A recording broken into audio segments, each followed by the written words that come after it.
ঢাকা জেলা ধামরাই থানা অধীন রণকুল্লা ইউনিয়নের মাখলিয়া গ্রামের নির্যাতিত কৃষক ঐক্য সংগঠনের পক্ষ থেকে আজকের মানববন্ধন কর্মসূচি অনুষ্ঠিত হয়েছে।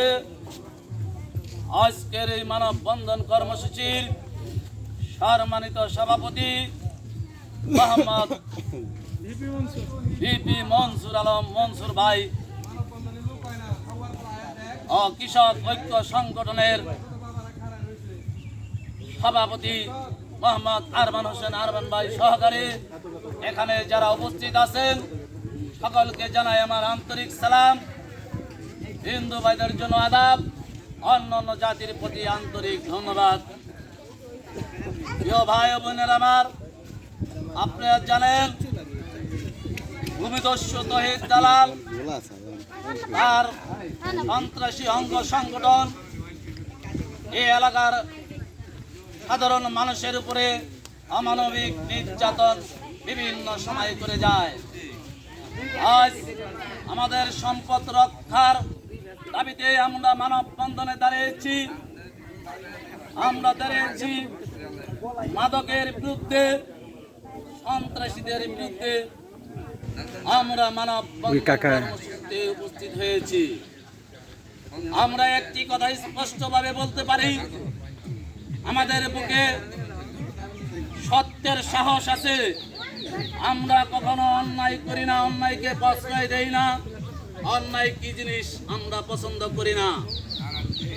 আমরা সব সময় এই সাধারণ কৃষক, নির্যাতিত কৃষক আমরা খেতে খেতে ভালোবাসি। আমরা অন্যায়ের বিরুদ্ধে কথা বলতে ভালোবাসি। আমি একটি কথা বলতে চাই, যারা এই অন্যায়কে প্রশ্রয় দেয়, এই সাধারণ কৃষকদের বিরুদ্ধে একের পর এক ষড়যন্ত্র মামলা দেয় এবং কি ওই ভূমিদস্যু তহিদ দালালকে নিয়ে এই দেশে আশ্রয় প্রশ্রয় দেয়, তাদেরকে আমি আজকে এই মানববন্ধনে হুঁশিয়ার করে দিতে চাই। আপনারা মনে রাখবেন, এই অসহায় নির্যাতিত কৃষকদের হাত অনেক শক্তিশালী। তাদের হাত হচ্ছে সৎ উপার্জনের হাত। তারা কখনো ওই ভূমিদস্যু তহিদ দালালের কালো টাকা হাঁকিয়ে নিচ্ছে না, এমনকি খাচ্ছে না।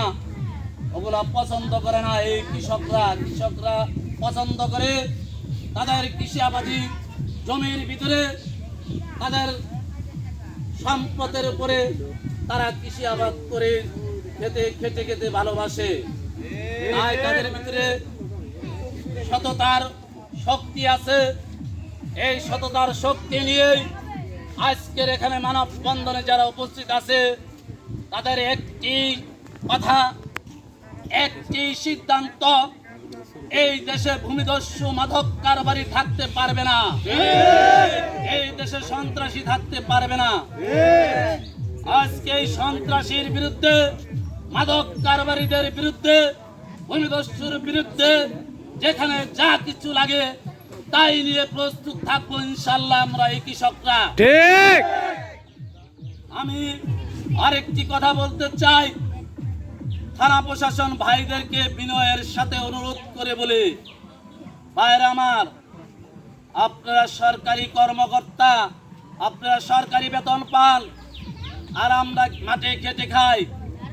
আপনারা ওই ভূমিদস্যুর কালো টাকার বিনিময়ে এই কৃষকদের উপরে নির্যাতন চালাবেন না, আর মিথ্যা মামলা নেবেন না। বিনয়ের সাথে অনুরোধ করলাম, ওই ভূমিদস্যু তহিদ দালালের শিকড় যত বড় হোক না কেন, এই কৃষকদের ধান কাটার কাছে দিয়ে তার শিকড় কেটে দেওয়া হবে ইনশাল্লাহ। এই বলে আমার সংক্ষিপ্ত বক্তব্য এখানে শেষ করলাম।